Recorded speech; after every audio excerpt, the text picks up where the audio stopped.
तालुक्याचे मुख्यालय असलेल्या दहिवडी शहरात मोठ्या प्रमाणात मोकाट जनावरे मोकाट पद्धतीने हिंडताना दिसत आहेत। जनावरांचा हा मोठा कळप नागरिकांसाठी तसेच वाहन चालकांसाठी चांगलाच त्रासदायक बनलाय। देवासाठी सोडलेल्या या गायी बैल रस्त्यावर ठाण मांडून बसत असल्यानं वाहतुकीला अडचण निर्माण होते। दहिवडी नगरपंचायतीकडून याकडे पूर्णतः दुर्लक्ष केलं जात असून दहिवडीकरांकडून उपाययोजनेची प्रतीक्षा केली जात आहे। दहिवडीभर फिरणारी ही मोकाट जनावरं बाजारात घुसून विक्रेत्यांचं नुकसान करत आहेत।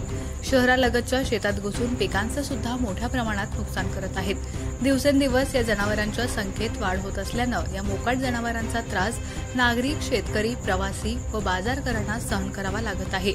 याबाबत दहिवडी नगरपंचायतीकडून मात्र कोणत्याच उपाययोजना होत नसल्यानं आश्चर्य व्यक्त होत आहे। गेल्या 2 वर्षांपूर्वी नगरसेवक महेश जाधव यांनी या समस्येवर तोडगा काढला होता। त्यावेळी जनावरांची संख्या सुद्धा मोठ्या प्रमाणात घटली होती। 2 दिवसांपूर्वी शिवनेरी बारजवळ तर या मोकाट फिरणाऱ्या जनावरांनी कहरच केला।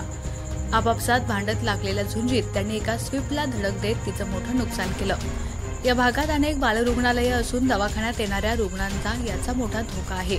त्याचबरोबर स्टँडच्या परिसरात येणाऱ्या प्रवाशांना, स्टँडपासून जवळच असणारे दहिवडी कॉलेजमधील विद्यार्थ्यांना, फलटण चौकाजवळ असणाऱ्या महात्मा गांधी विद्यालयातील विद्यार्थ्यांना याचा मोठा त्रास आणि धोका आहे।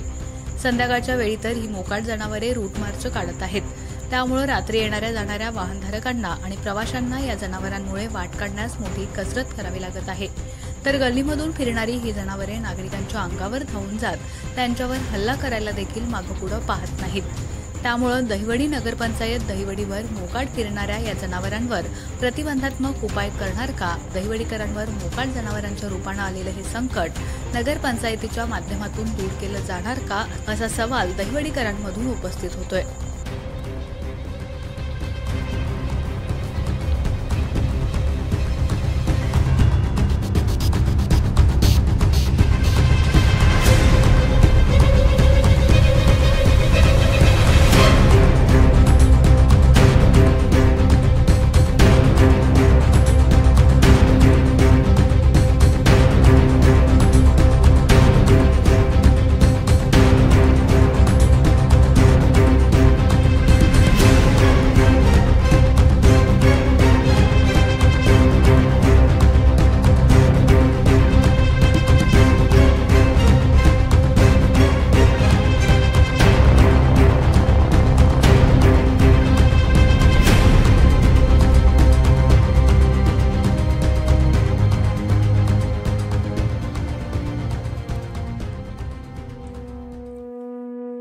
आमच्या खबर गावाकडची या चॅनेलला सबस्क्राइब करा, लाईक करा आणि आमचे व्हिडिओ शेअर करा।